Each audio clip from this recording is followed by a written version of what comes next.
British வருகைக்கு பிறகுதான் university எல்லாம் இங்க வந்திருக்குன்னு நினைக்கிறீங்களா? இமேஜின் பண்ணுங்க, 450 ஏக்கர் பரப்பளவு, ஒரு 7 வளாகம் தனித்தனியா, 300 அறை அதுக்கு தனித்தனியா, 1500 ஆசிரியர்கள், பல்லாயிரக்கணக்கான மாணவர்கள் பல நாடுகள்ல இருந்து வந்து இங்க படிச்சிருந்திருக்கிறாங்க.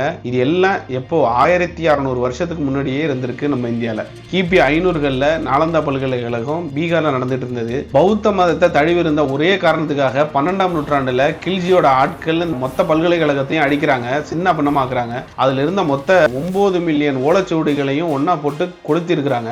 அந்த தீ அணையாம பாத்துக்கிறதுக்கு சுத்தி ஆட்கள் நிக்க வச்சு 3 மாசம் தொடர்ச்சியா எரிஞ்சிருக்கு. 3 மாசம். எவ்வளவு புத்தகம், எவ்வளவு அறிவு, எல்லாத்தையும் நாசம் பண்ணியிருக்கிறாங்க.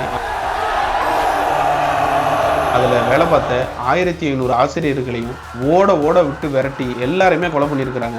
அதுல தப்பிச்ச கொஞ்சம் பேரு அங்கங்க போய் அவங்களோட மாணவர்களுக்கு அவங்களோட அறிவை அவங்களால முடிஞ்சதை கடத்திட்டு போயிருக்கிறாங்க. நாலந்தாவை சுத்தி இருந்த பல கிராமங்களோட வரி பணத்துல யூனிவர்சிட்டி நடந்திருக்கு. இது எல்லாத்த விட தனி சிறப்பு என்ன அப்படின்னா, அங்க படிச்ச எல்லா மாணவர்களுக்கும் இலவசமா கல்வி கொடுத்துருக்காங்க. எப்ப 1600 வருஷத்துக்கு முன்னாடியே. இவ்வளவு போக ஒரு சந்தோஷமான விஷயம் என்னன்னா, இந்த நாலந்தாவை மீட்டெடுக்கணுங்கிற முயற்சியில போன வருஷம் 2024 நாலந்தாவை மறுபடியும் ஓபன் பண்ணியிருக்கிறாங்க நம்ம இந்தியா.